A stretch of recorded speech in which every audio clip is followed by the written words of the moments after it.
everyone, and welcome to the Podcast by Army podcast, where we talk about BTS, Army, fandom, and research. We are your co-hosts, Dr. Kate Ringland and Jhertau Her, a university student. today we're going to talk about fan labor.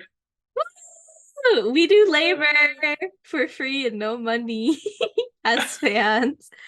So many hours, Kate. It's like a second job. Oh, it's basically a second job, yeah. Yeah. Do you want to go first again, or do you want me to go this time? You go first this time. You got to go. I got to go first last time. Okay, I'm going first this time. Hi, my name is Jhertau Her. Once again, this is me. By the way, I'm Asian. That's why my name is. You might think my name is weird or whatever, but yeah, I'm Hmong. My name is not actually said Jhertau, but we say Jhertau because the Americanization. So it's Jhertau. That's my name. Okay, context-wise, we're done with that. All right, hi. I do multiple things for fan labor, actually. I run a YouTube channel, I help run funding fan base, and I make a lot of educational content for the fandom. Today, I guess I'll just really talk about the funding fan base, because I think a lot of people don't understand or know how a funding fan base works at all. They're like, there's money, and things happen, and it's kind of more complicated than that. I became an assistant admin for the funding fan base I'm a part of around April of this year. April, May, a little early. I think the first comeback I really helped with was 7. I'm pretty sure. So it was like when 7 was first announced was when I helped with that. So yeah, I think it was around May. That was when I first became an assistant admin for this funding fan base. And as a part of the funding fan base, I actually don't do funding. I'm an assistant admin that helps with giveaways, like coordinating giveaways, making sure people get the items that they win for giveaways, because our fan base runs giveaways if you share streaming screenshots or buying screenshots. And I also help coordinate emails. So I'm the main person that people ask questions on, like, hey, can I use emails from this website? Or is this a good way to like compile information to use for emails? So there's some websites for sure you shouldn't use emails from. Those are like temporary email websites. You might see a lot of this kind of shady, but there are a lot of K-pop fandoms who use temporary emails for voting and buying, which is so bad. You shouldn't do that because it's basically an illegitimate buy, and it might even get filtered by charting, like Billboard for charting anyway. So use a legitimate email, use it like those Yahoo emails or Gmail or anything like that. That works, and just don't try to do shady things. And one thing that I help with in the funding fan base too is to ensure people like don't try to like circumvent or do other things, because there's a lot of people under our fan base and a lot of people who ask questions kind of in our fan base Discord as well. And I answer a lot of questions about emails. So there's this one girl, she asked me about, hey, can I use emails from like this website called like Proton Mail? And Proton Mail is 100% legit. I believe it's made by some people in Sweden, or some type of Northern European country. And it's actually super legit. And I actually really like using Proton Mail because it's like super secure and there's like a lot of features. It's not on Gmail and like that. So it's stuff like that I answer as a funding fan base. And I also help answer questions in group chats and do a lot of coordination.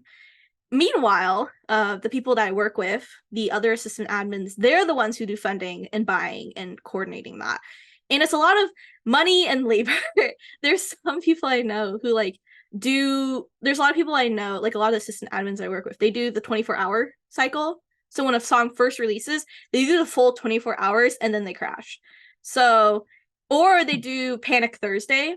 So every Thursday is when the charting week for Billboard charts, that's when it ends. Every Thursday, 12 a.m. EST, 9 p.m. PST.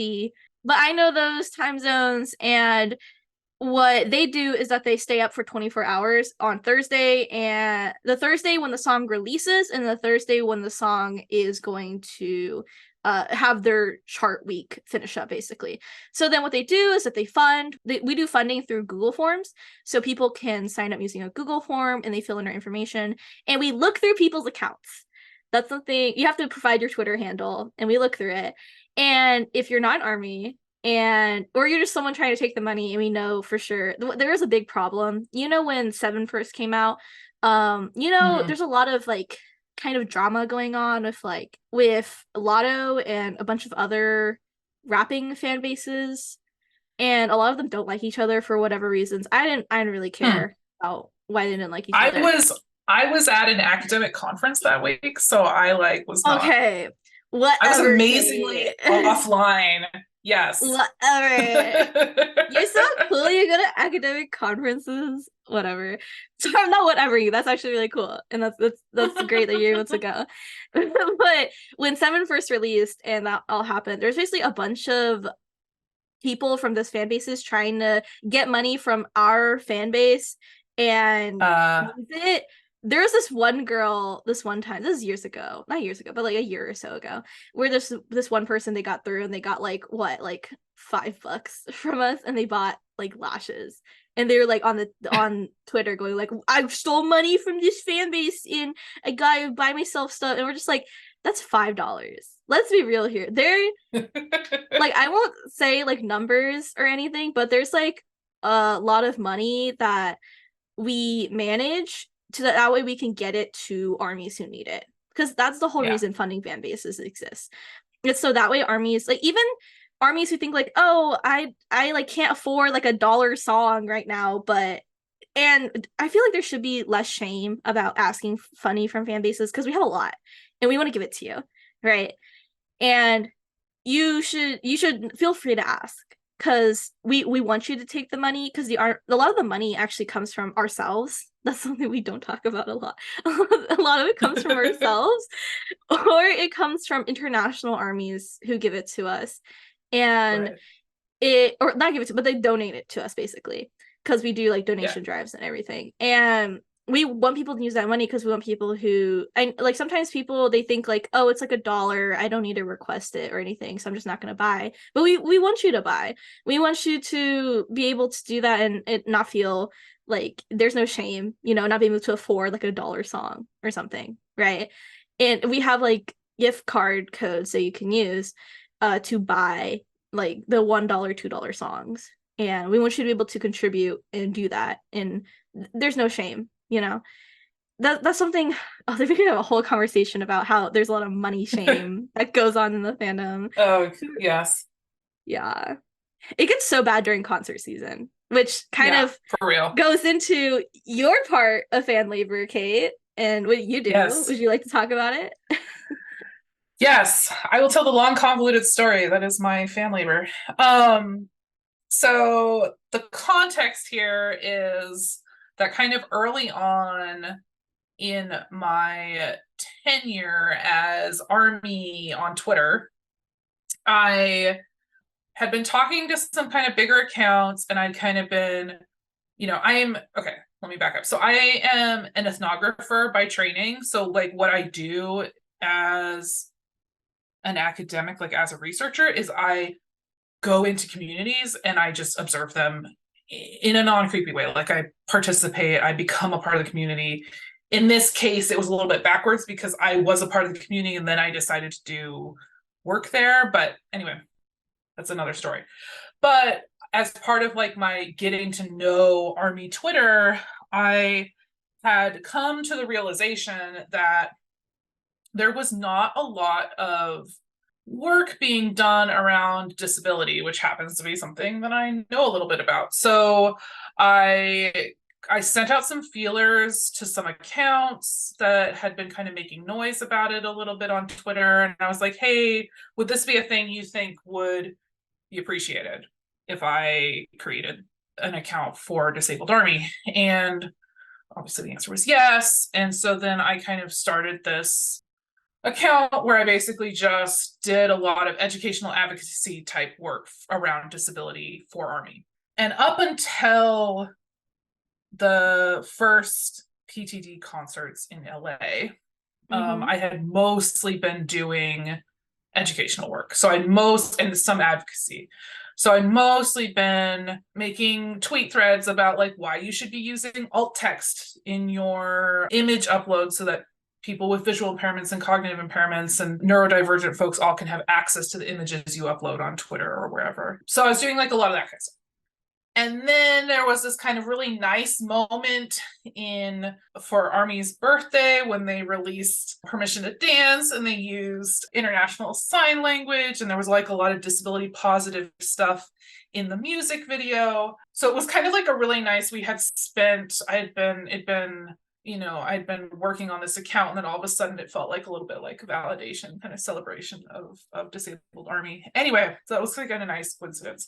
So that kind of all leads into the SoFi concerts in LA. So we're kind of coming off of pandemic restrictions, and we're all like trying to figure out together as a group like how we're gonna like how, especially for disabled Army, what do we need to know and how do we go forward with like things like ticket sales and navigating concert venue and stuff. So I was approaching the PTD LA concerts with this like, okay, I need to know where the ADA seating is. I need to know what accommodations the venue has. I need to know how to help Army get accessible rides to places. Like, so we were kind of like in this mode of like, okay, how do we help mobilize disabled Army so that they can also participate in this concert?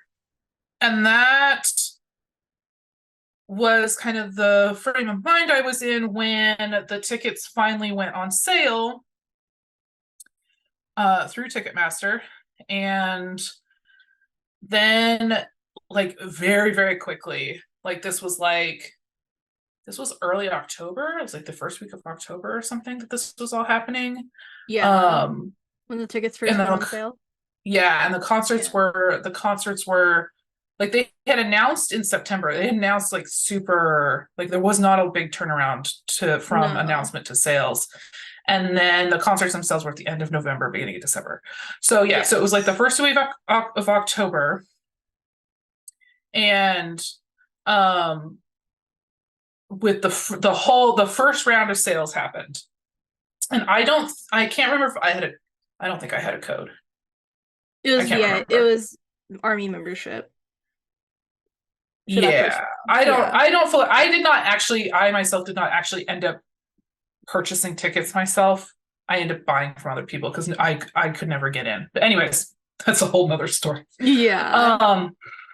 No, so what had happened was like, so we had all gone through the gauntlet of trying to get tickets, and then we were all on the other side, and all these tweets were starting to come out. So we were seeing all these tweets. There were a couple of videos that got posted on YouTube. There was starting to be noise around the fact that when people had gone through the ticket sales in Ticketmaster, they had like gotten best available tickets, whatever. They got into their cart.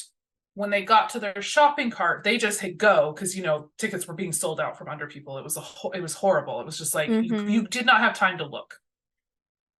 And what was happening is somewhere in there, the system was assigning people ADA wheelchair accessible seats. Yeah. So, because they were just like in there in the ticket pool with everything else. And there's a way to toggle the ADA seats on or off. They were toggled off, but people were still getting them, basically. They were still being put in people's carts. And there was a whole YouTube video of like, we watched it happen because people were like, oh no, because if you intentionally put an ADA seat in your cart, there'd be a pop-up that says, this is an ADA seat. Is this really what you meant to buy? And then you have to click through that. Yeah. But there's a whole video of somebody clicking through buying a ticket. That pop-up never came up, and they still ended up with a ADA seat in their cart. Yeah. So it kind of came to light that people were buying disabled seating without being disabled. Yes. And the second like layer to that is that the tickets themselves were not labeled ADA. They had WC was it was like the section number WC. So people just assumed that was part of their section number. Like they didn't realize that WC stood for wheelchair, because how's anybody who's not using a wheelchair going to think of that, right? Yeah. And there was no other indication on the ticket anywhere that it was an ADA seat. That was the only indication. That's And messed so up. then, yeah, super messed up. So then I went into crisis mode, and I was like on Twitter being like, double check your tickets because people are finding out. Because I had people DMing me the screenshot of their ticket going, I'm seeing this WC thing, and now I'm starting to think that maybe I accidentally got a disabled seat. So like, it was this whole thing. So I was on Twitter being like, oh my God, okay, check your tickets.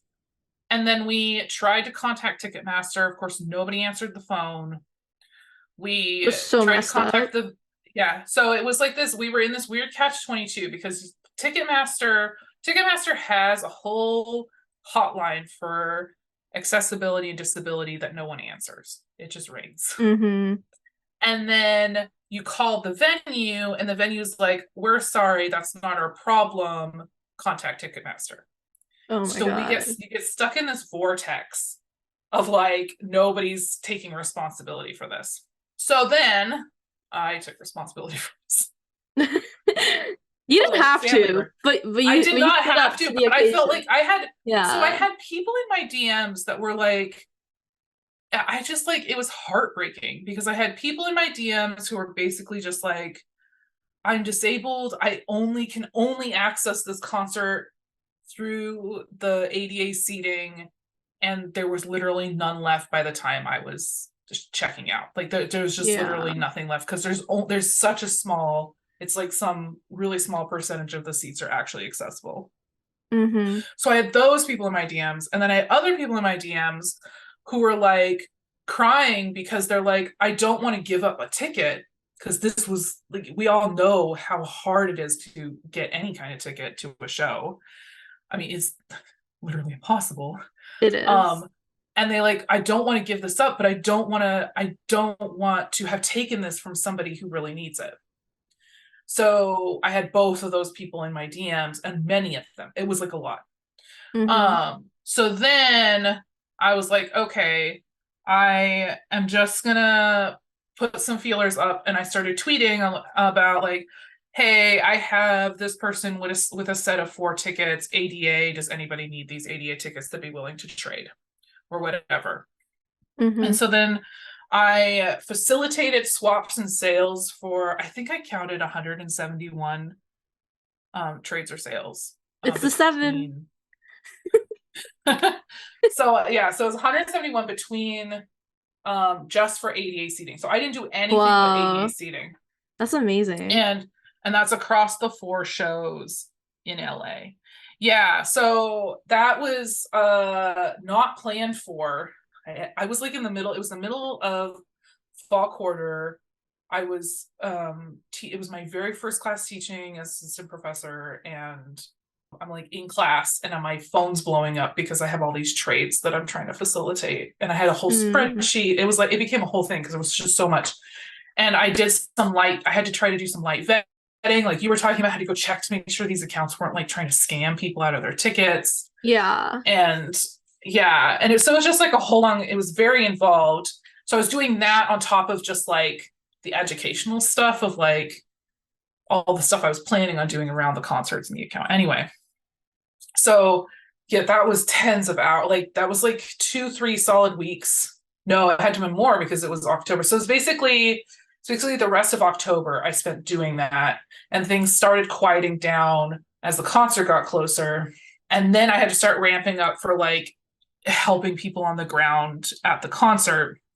And then I was there for day 1 and day 2. So I was able to like be on the ground and I was like tweeting out advice and stuff and doing some educational work around like masking and COVID vaccines and stuff. I remember those. And like freaking yelling at the people, the employees at the stadium who didn't know what they were doing. The guy like basically like, oh yeah, we don't have separate lines for ADA here. And I'm like, you do actually have separate lines. They're at every gate, right there.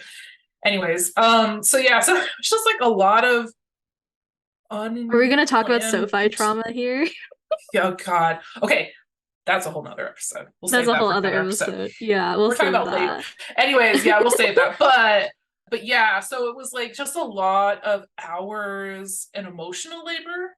I think that's something that Yeah, like maybe that's like goes hard. unrecognized because it's just like it wasn't just the fact that I was coordinating all this like logistically, right? Like I was dealing with people's like heartbreak and emotional trauma over the fact that they had either missed out on BTS because they couldn't get an accessible seat, or they were feeling guilty because they had accidentally taken someone else's seat.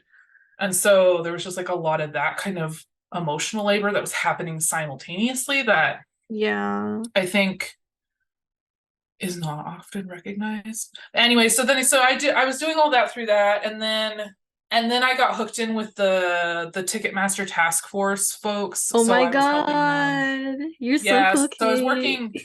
I was working, I mean, and I'm still like hooked in with those folks so that when they were doing all their work, I was kind of helping lending some voice to what I had done and kind of the experiences I saw people have. Because we also, you know, to You know. foreshadow our SoFi episode, I had Yes. also got a lot of reports and stuff back from folks after the concerts about all the terrible things that had happened to them physically while they were there. So I was able to kind of put that somewhere in the Ticketmaster task force stuff. So that's like all in there, memos and Yeah. stuff. That's all incorporated. But so yeah, so that's like one big fandom thing I've worked on.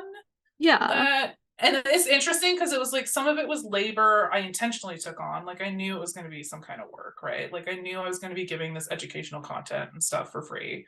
Mm-hmm. But some of it was like completely unintentional. Like I had not planned on Ticketmaster being super bad at their job, and I had not Exactly. planned on, so SoFi being super terrible at their job. So like all of a sudden I was taking on this labor because of the position I was in my expertise and the platform I had. I felt like Yeah. I felt like I had to do it just because I was in the position to. Mm-hmm. So I think anyway, with yeah. that, like a lot about being an army is just rising to the occasion when the time is Yeah. right for things.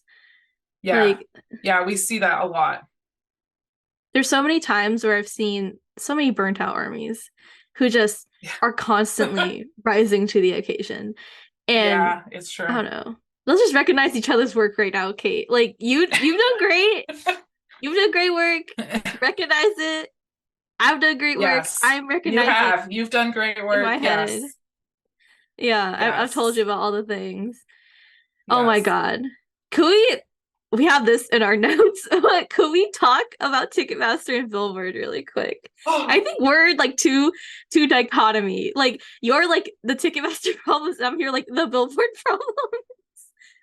Okay, first yeah, off, I have. Yeah, yeah. go for it. First off, just like to contextualize all this, both of these are private companies, basically monopolies over each thing that they are like in charge of, essentially. And they suck. Ticketmaster and Billboard suck. Kate has done advocacy work against Ticketmaster. Slay. Ooh. Talking to those congressional representatives. For me personally, I've not done advocacy work against Billboard. I've done more work that tries to work within their rules to help BTS have the best outcome. Does that make sense? Yeah. Yeah. Yeah. Because like I didn't really talk about this earlier, but for the Seven release, there was the Billboard change where Yeah. the web store purchases didn't count anymore, Right. which was crazy Like because literally last minute. And I remember I was on vacation.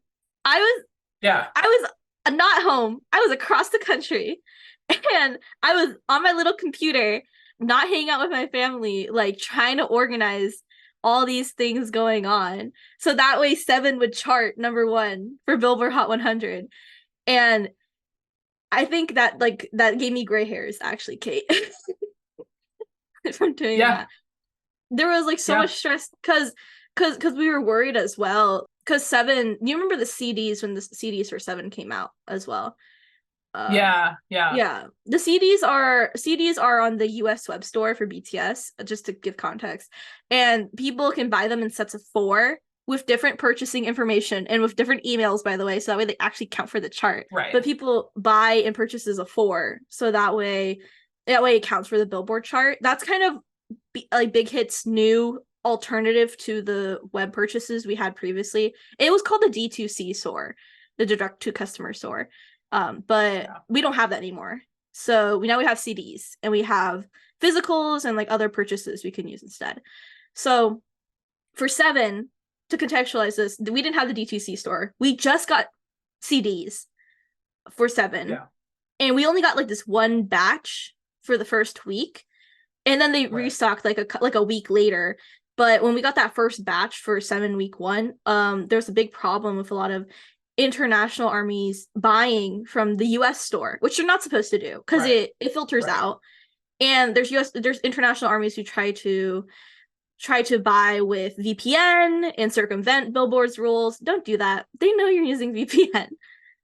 You're gonna think I have an advanced VPN that they can't track. They can. There's literally, I'm not gonna go too much into it, but like technology, if you know technology wise, you can tell if someone's using VPN respectfully. But essentially, people try to use VPN, like people from international fandoms, like people who are outside of the US and Puerto Rico. Essentially, they were buying as well, and that kind of in my experience in the funding fan base, it was really difficult during that time because there was so much emotional labor, as you're talking about, where I was like dealing with my own emotional labor of like I was really frustrated with like Billboard and a lot of international armies not listening to the rules, and I had to also kind of guide other US armies and Puerto Rican armies who are going through that emotional labor as well, so we could have a successful chart for 7. And now we're redoing it with Layover and people going like, oh, we're gonna chart #1 Billboard for multiple weeks. And I'm like, are you gonna pay for that? Are you gonna pay for that? Are you gonna give the money to the thousands of armies that ask for money to do that? Anyway. But yeah, Billboard sucks. They make all these random rules and they can change the rules at any time because they're a private company and they're not government regulated. They're not held to any type of standards. They just make up whatever they want to do.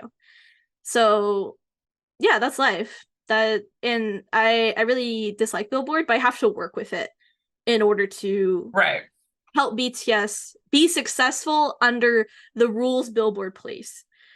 And it's kind of like voting, where a lot of people reluctantly vote a lot because there's a lot of those random K-pop awards that we have now that people do. Mm-hmm. And it's kind of it's really like we don't want to do it, but we have to do it because we want BTS to be successful and we want to uplift them. And it just sucks. So that's kind of my experience with Billboard. Do you want to talk about your experience with Ticketmaster, Kate?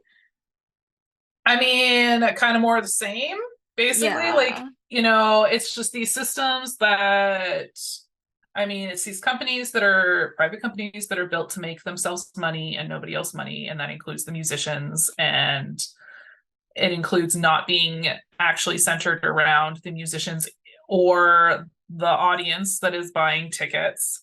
So, so it basically, they're going to do whatever they want to do. And because they are a monopoly in the United States, there's really not anyone that can step up and take their place. So that has been a lot of the Ticketmaster task force work, has been kind of like advocating for breaking them up as a monopoly so that they can't kind of just take advantage of the market the way they do.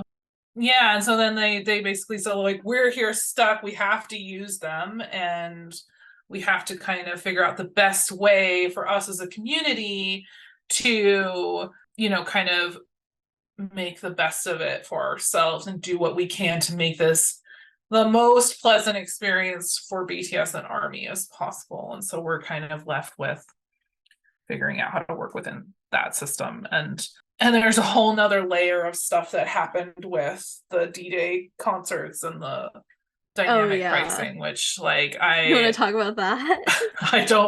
I probably can't talk about that without, like, getting myself in trouble, but, like, Yeah, I think that especially the way that it happens where, you know, people were literally checking out and the price changed while it was like while they were in checkout. And so That's crazy. people thought they had like $200 tickets and then they get their credit card bill for like $2,000. And I like multiple people that I know personally that happened to. And then Yeah.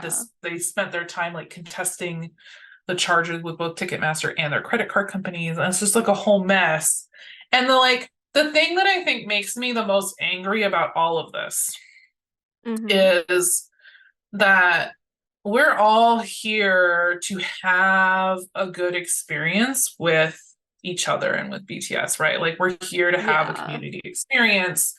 And when I have friends that are coming to the concert with me who are like, you know, kind of living with the fact that they have a $2,000 credit card bill hanging over their head that they weren't planning on, or the fact that we had to go through all this like trauma essentially to get to the place where we're together as a community, like really kind of overshadows it in a lot of ways. And I think that that is just really like disheartening that that happens. And the fact that like, you know, I can like be at the concert and I know like the hell that some disabled army went through to even be physically present at the concert. And then to say have the venue or Ticketmaster or whoever like taking advantage of us on top of that is just it's really nauseating.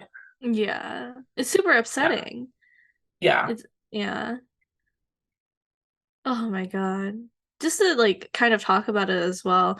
Like I remember during the D-Day concerts, just like the screenshots I saw people posting on the timeline of like their cart with like what they thought they were paying and then how it Yeah. changed so Yeah. dramatically and so quick. It Yeah. was so scummy. It really Yeah. sucked. Yeah. Yeah. And there was a lot of like manager anti conversation during that time Yeah. too, because people were like, "Oh, Big Hit's opting into dynamic ticket pricing now," and I think there's layers. There's layers to this There's so many conversation. layers. Yeah, there's always layers. I keep saying that. I can think of this as a Shrek conversation in the movie where he's like, "I'm like an onion. I have layers," Yeah. but it's like a we have to be nuanced in conversations we have Yeah. about Yeah. anything involving army because there is so much nuance, like how we talked about in the last episode. Our fandom is so big and Yeah. there's so many people from different perspectives and backgrounds and we have to consider that when talking about Yeah. anything. And specifically with the D-Day concerts, I remember there were a lot of people really angry about how dynamic ticket pricing is just now a thing with BTS. Yeah. And it really is really frustrating Yeah. just like witnessing it and having to deal with it. Because I also witnessed that because I bought tickets for TXT's concert in LA. Yeah. And there was also dynamic ticket pricing there. I was very lucky to be one of the people who did not experience the price of the tickets changing after the cart. And also just being able to afford it. Because I bought, I think, 6 tickets like fully. And then I didn't have to experience the cart changes and everything. And I'm very lucky for that, but it's really disheartening just to witness it happen, you know? And this is one of those times where like I criticize Big Hit and Hybe for that. And it feels like they're misunderstanding our fandom in a type of way and not seeing our community for what it is. But I don't want like something I say that's criticizing the company to be misconstrued to be like anti-company because Yeah. there's that whole conversation to have as well It where is a whole conversation. I and I'll just add that like I really just I choose to just up until this point I have just chosen not to say much of anything about Big Hit's decision on this front because I don't know all the ins and outs. I don't know who was making those decisions. I don't know yeah. what information Ticketmaster was giving them. I don't know. I literally don't know anything. And the fact that we're talking about, this is kind of like an international thing. Like, so I just like, I mostly just like, I am allowed to voice my opinion, say this sucks, and it'd be great if we didn't have this. And I I choose to lay the blame at Ticketmaster's feet because they're the ones that came up with this stupid scheme to begin with. And they're the ones that are like, how can we milk even more money out of our, customers? And the answer is we're going to have these wackadoodle dynamic pricing things where the cart glitches out or whatever they schemed up. And like, they're taking advantage of everyone. They In are. that sense, they're taking advantage of the musicians, they're taking advantage of the companies, they're taking advantage of the audience. And I think that, we can yell and be upset and tell Hybe and Big Hit to say no to dynamic pricing. That's fine. But at the end of the day, this is Ticketmaster's giving this as an option, and they should not do that. It should not be a thing. Like, Ticketmaster should not exist in the way that it exists right now. And that's why we've been talking to Congress people and things, just trying to be like, can we just break up Ticketmaster? Because the fact that they can do this and there are no repercussions, there's zero repercussions for them because there's no other company that can come in and, there's no competition. So they can hike up stuff as much as they want and there's nothing stopping them. And so that's where we're left, is like Ticketmaster is this big greedy beast that's just eating up America. And we, as the customers are like, just at their whim. Yeah. So this is kind of a question for you, but do you think there will be any more movement against Ticketmaster? Because I know like we had the initial like us, like Army doing it. And then like Swifties did a couple things, but do you think there will ever be more movement or push? I would like to see it. Yeah, I would love to see it. It's so hard to know with the state of America. Yeah.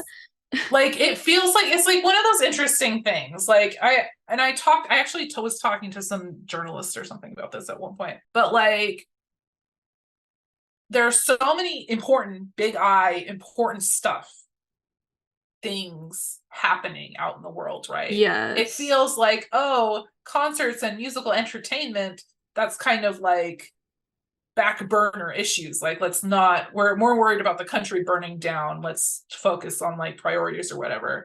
So part of me is like, I don't know. I think anything that happens is going to happen slowly.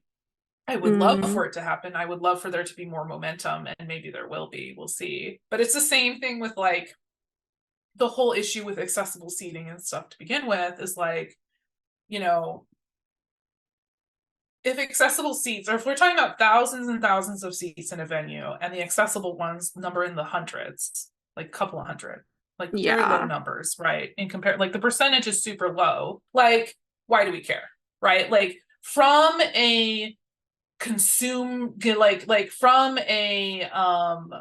from a money standpoint, let's just say, like, it's a drop in the bucket, right? Those ADA tickets. So who cares who's sitting in them? But from a moral, social, ethical standpoint, we want people to be able to have access to the things. That's why the ADA was created in the first place. And we want people to be able to like have access to the show. And I think that is a like larger conversation of, why is it important we have concerts and music experiences at all? Why is any of this important? And this is a place where people go to, kind of convene as community. It's where they're going to improve their mental health. Like, there's all these benefits of experiencing concerts. And the fact that we have these kind of greedy corporate entities at the like top here, kind of making whimsical decisions based on their bottom line about who actually gets to experience these things, is, it's depressing mostly. Yeah. I know when it comes to like the ticketing thing too, like talking about like accessibility, there's also accessibility of like price. And I've talked about this with other armies before, and we had wanted to do a sponsorship thing where we help an army from another country come to a concert. But we're calculating everything, and just also visa issues that Yeah. armies from other countries experience when trying to come to the US. A whole other topic, by the way. Just like Mhm. the xenophobia of the US, insane actually. But Yeah, no, I had a whole student. She had a ticket to one of the D-Day shows. She could not get her visa in time. She had to yeah, resell her ticket to another person. Yeah, it's I was really sad insane. about And I feel so like we want to work within the limitations that are given to us, but also we hate those limitations and we want to tear them down. Yeah, I mean, and I think that's like kind of the magical thing about Army, right? Is that like we're smart and we move Mm-hmm. smart and we can do this work to work within these limitations while simultaneously coming up with clever, loud ways to try to point out the flaws in the system and try to start tearing Yeah. down the system. So that's why we have cool things like funding bases, and we have cool things like the Ticketmaster task force and all these other Mm-hmm. smaller fan labor things that people do to both, so we're doing kind of the support stuff of like, how do we survive within this system that is literally trying to like suck us dry? Yeah. And how do we start to like tear that system down? And I think that is maybe one of the coolest things about Army to me, is like watching those two simultaneous things happen, and like it being like a very real thing that is happening. Mm. Um, I even think it's if because sometimes it's very frustrating. it is. I think we're able to do that though because there's so many of us. Yeah. Like I know there's a lot of armies who may not be super involved in voting or streaming, but they do like other great work that helps the Yeah. fandom. And there's a whole conversation, this is a whole other episode topic, but there's a whole conversation to have about like what is an army? What's like a good army, a Oh great God. army? Yeah. Like do you have to stream and vote every single thing in order to be an amazing army? I I have a very complex opinion about this. I feel like if I also am you're very okay, we'll save that for another topic. Another day. Another day. Another Stay day. tuned. Stay tuned.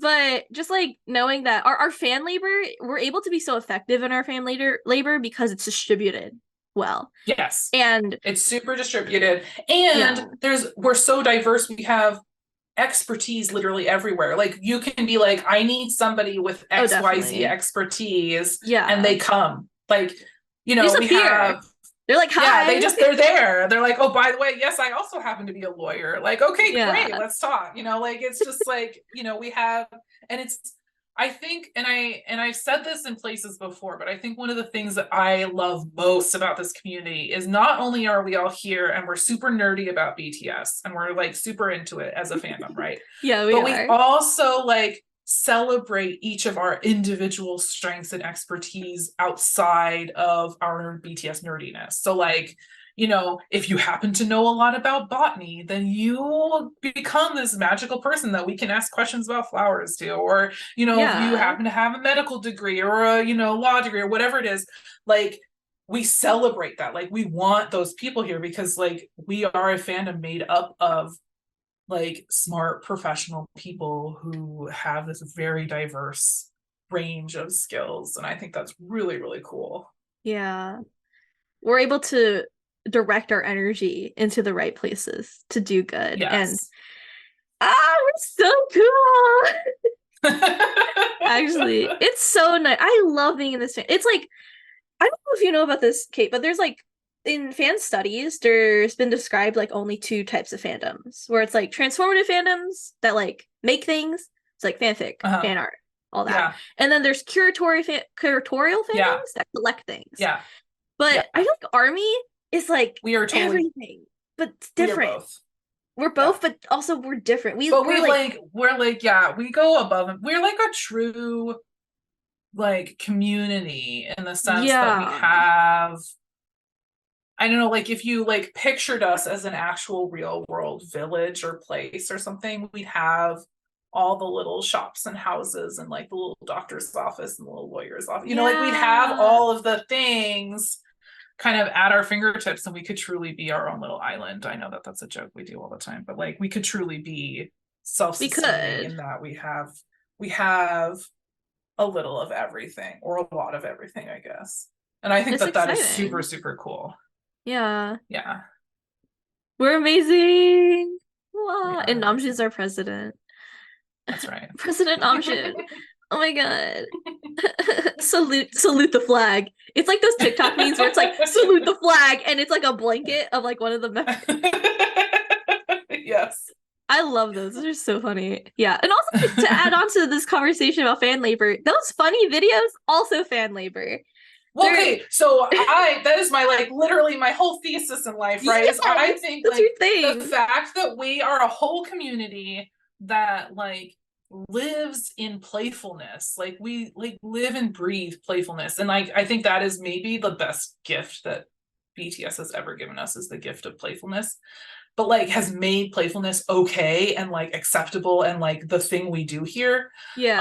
um I think that like, yes, all the labor that people do to putting in like making hilarious edits or putting up, the amazing like BTS as threads, and all this, like all the really cool things that people do that like I think by outsiders would be construed as like ridiculous or silly or meaningless. I think to like it really, that's where our community gets fostered, and that's where a lot of our Yeah. work happens. And I just think that that's super cool. And I mean, that's my whole thesis for the research I do, is just like Yeah. we That's are so you. cool and we do such good work, and we're like, I know we have our drama because every community does, and I know that there are some like issues with toxic people and outsiders and Yeah. no, community adjacent people that we'd rather like just like not interact with, that come in and cause problems. But like as a community Mm. ourselves, we are so cool, and like there's a reason I stick around, I guess. Yeah. I could like, it's like what, one could just go appreciate BTS on their own, I guess. Like they could just go be an army in a room by themselves. But like the fact that we're all here contributing to this community together is like, I It's think, beautiful. really magical. Yeah. Yeah. And it's also like how we use memes as for to cope as part of our Yes. grieving process. One of my mutuals said this on Twitter recently, but she was like she saw everyone making memes about Yoongi going to the military, and she's like, we're at the meme part of the grieving process. And I'm like, that's so Yes. true. So true. So true.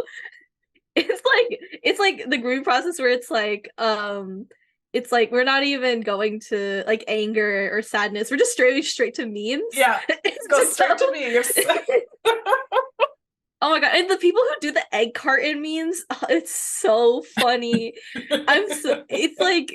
It's just like them putting the BTS member's head in an egg carton and collecting each Yeah. one. Like, oh, bro, that's so funny. I love it. I love it. I love our community. And Yeah. it's like also in addition to that, all this fan labor, it just all of this together kind of combines to make who we are. Like you can't have the meme part without the advocacy part, and you can't have the advocacy part Yeah. without the meme part. We all Yeah. coexist and help Yeah. this fandom run. Because Yeah. And who we wants to all be we in a don't all have to be able to do everything, right? We all yeah, contribute that's our it. piece. Like, I think there's something to be said about like how we have like our big translator accounts, and it kind of feels like sometimes the community revolves around them, but there are all the other people that are also Yeah. contributing to the space. Not to knock translators, like they should be up on that pedestal forever. We love Yes, them. it Thank should. you, translators. But I Woo. feel like there's lots of other people also contributing to this space and doing this kind of free labor for the group that like, it's what makes this place super magical. Yeah, definitely. And we need that magic. We need to play too. We can't just work all the time, which is Oh unfortunately, yeah, because like what's the fun in that?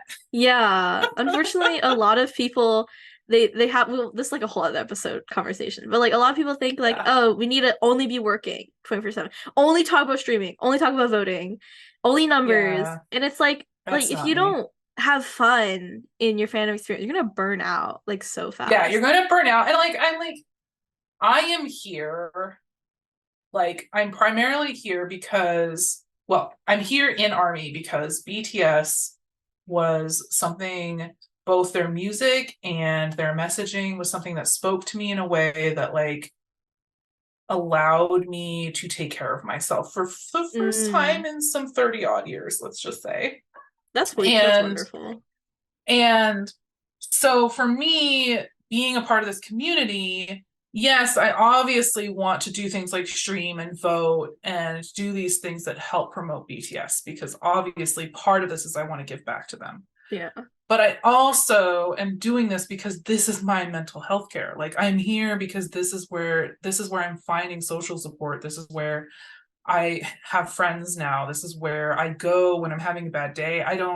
There aren't other places I go. I go to my community here and I say, hey, I'm having a bad day, and people know how to take care of me in a way that's going to be effective.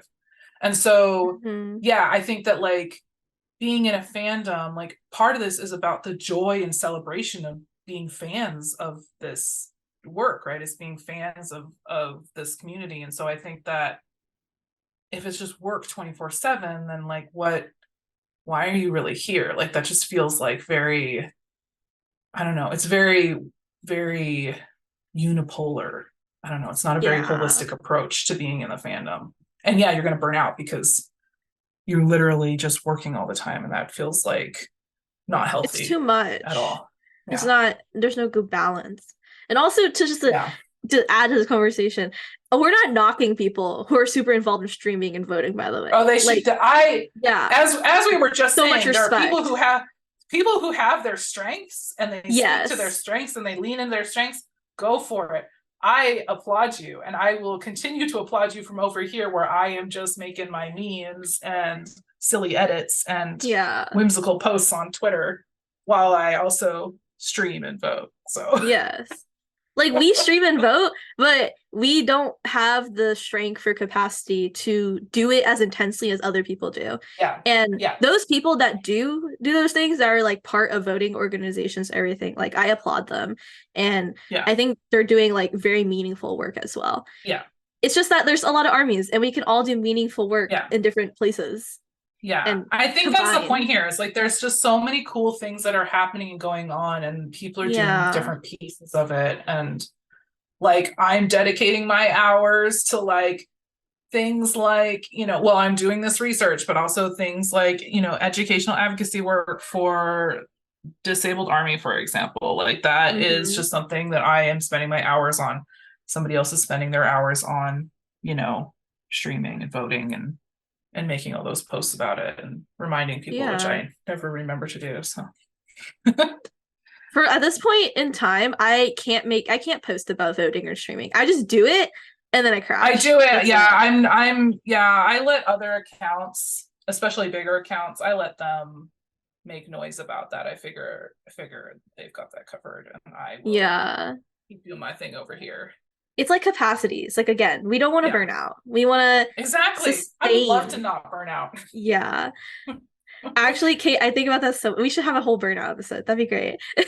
Yes. Okay. Write it down. Burnout episode. Burnout episode. We'll type it really quick just so we remember. Because I literally came into this fandom totally burnt out on what I was doing and who I was. And the fact that I came here to recover from burnout, like that makes me want to be very cognizant of not burning myself out here, because this is the place I go to recover. So and like I feel like some people do burn out of the fandom, but like you never really leave Army too. Like you take breaks. I will go on hiatus multiple times. Like I will.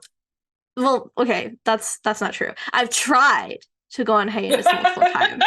And sometimes I'm gone for like 3 days and then there's a comeback announcement or something big and I'm like, I'm back. So especially this like chapter 2 nonsense where we've just been hit by a tidal wave of stuff. It's like, well, I guess I can't take my break now. My break now. But I mean, I have had weeks where I've kind of just stepped away and just been less online. And I like my disability account, for example, I've been like offline on that for a while now. Like I'll go on there and occasionally retweet stuff, but like I'm not as active on there right now because that is a whole thing and I was very burnt out. And and I do things in fits and starts, and comes in waves. And I do know there are other bigger accounts that have taken longer breaks and stuff. And that's good. I'm glad that they're making those life choices. I think everybody should make their own decisions about what's healthy for them. But Yeah. I do think that, like, yeah, there's so many of us. There are people to kind of fill in the gaps and stuff when other people need to step away. So Yeah, it's exactly that. Like something beautiful about our fandom and like really great actually is that we don't depend on any one person to maintain it. yeah, We yeah, we have so many people that like how all the fan bases that are getting burnt and exploding and dying out. yeah, Even yeah, though those things are gone or they're changed in some way or their yeah, reputation is not the same anymore, we can still exist as a fandom and we don't yeah, depend on any one thing. yeah, Yeah. exactly. So slay of And then us. other things, yes, and other things will come in and fill in those holes eventually. Yeah. So, yep, Exciting. Look at us go. look at us go. Yeah. Okay, so that's been an hour. I guess final thoughts now, Kate? Final Dr. thoughts. Ringland, Dr. Ringland, your Ah, final thoughts. um, final thoughts on fan labor. Final thoughts. Yeah, I mean, I think the like the high level takeaway here is that we have a lot of really cool stuff. We are a huge fandom. We have a lot of really cool stuff going on. I think that maybe one of the cool things about what we just talked about is there's probably, for listeners out there's probably lots and lots of behind the scenes stuff that you are not aware of what's going on in these different, like the different fan bases and the different accounts and like these different pieces of advocacy work or whatever it is that's happening in these different spaces that Army has. I think that there's a lot going on in the background that's not public on Twitter, right? It's not like, we're not out there airing, all these things. And so you don't know, like, I don't think that it's really visible how much labor is going into some of this stuff and how many hours, like even you and I just sitting here talking about the things we've done. And Yeah. we've only scratched the surface. We just talked about a couple of things that you and I have done, right? We haven't talked about everything we've done because I didn't even talk about Yeah. any of the other stuff I've been part of, and like the hundreds of hours between us that we've already dedicated, right? And so like imagine that now across all the different projects and fan bases and like across the whole community. I think is really kind of wild to think about. Yeah. Kind of wild. Just to make things as clear as possible, Kate and I don't only do Ticketmaster Task Force and the funding fan base side of the Yeah, fandom. no, like that would No. like those, no. Like both of us are also we're researchers. Yeah, I also run a YouTube channel for educational BTS content that I edit yeah. every week. And now I'm doing 2 uploads a week because I'm insane. And Kate And we're doing a also podcast. yeah, Kate, we're also doing this We're doing, podcast, and Kate also runs an yes. entire lab in Yeah, run a university, whole research lab a that has whole like a research whole lab. arm. It has like a whole arm of students doing specifically Army related work. I do a Yeah, lot of writing. So like I've been writing a lot. I write research grants to try to get funding for Army projects. And then I've been involved in like other projects and stuff within the community. Like I was helping with the census stuff and stuff. So like there's like just a lot of different things going on. yeah. So, Right. when you join Army, you're married to the job. But I don't know, I've met so many cool people and have had so Yeah. many interesting experiences. And I don't know, I think if it felt like all labor, I wouldn't do this. But it doesn't feel like all labor. Like some of it No, does. Like the whole Ticketmaster thing, that felt like a lot of labor. that was crazy. But like my day to day when I get online or whatever and I check in with people or I'm, posting things or what have you, um, I find it to all be very joyful, and I get a kick out of being a part of the community. And I don't want to like be like, oh, all this woe is me labor. I'm doing it because I love it and I'm Yeah. having a good time, and I want to make it a better place for all of us. So, and I want to make sure that other people have the same kind of joyful, fun experience that I've been having. So that is kind of the, I don't know, takeaway there, I guess. The takeaway. You're cool, Kate. Hey, we're all cool. Okay, yeah. Sorry, my final thoughts too. So to wrap this up. My final thoughts. Yeah, fan labor is great. I've done fan labor for years. I didn't give context to this, but I used to run shipping weeks and like help run zines or Zions, whatever you pronounce it. I don't care. And I did so much. I've always done fan labor, and so coming into BTS and loving BTS and becoming an army, it's so fulfilling to continue doing it. And I'm happy to do fan labor here, and I love it. And yeah, go ask for money from funding fan bases. We'll give it to you. We eventually take it. That's my final thought. Cool. Excellent. All right. Thank you all for watching this video. I'm doing the outro now. Thank you all for watching this video. Not video. Listening to this podcast. This is a podcast. They are not seeing us. No. Thank you. I don't have my makeup on. Yeah, but thank you all for listening to this podcast. Have a wonderful day, and as always, please remember to stream Layover by V. Remember to do that, okay? Go give it a stream right now. Okay. Right now. Thank you. Bye. Bye.